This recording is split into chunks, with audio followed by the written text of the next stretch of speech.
ভারতসহ বিশ্বের কয়েকটি দেশে এইচএমপিভি ভাইরাস ছড়িয়ে পড়লেও হিলি চেকপোস্ট এবং স্থলবন্দরে ভাইরাসটি প্রতিরোধে এখনও সতর্কতামূলক ব্যবস্থা নেওয়া হয়নি। ফলে স্বাস্থ্য পরীক্ষা ছাড়াই প্রতিদিন এই চেকপোস্ট দিয়ে ভারত এবং বাংলাদেশে পাসপোর্ট যাত্রীরা যাতায়াত করছেন। স্বাস্থ্য বিশেষজ্ঞরা বলছেন, ভাইরাসটি করোনার মতোই ভয়াবহ আকার ধারণ করতে পারে।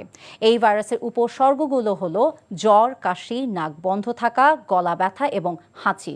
শিশু ও যাদের রোগ প্রতিরোধ ক্ষমতা কম এমন বয়স্ক মানুষ এই ভাইরাসে বেশি আক্রান্ত হচ্ছে।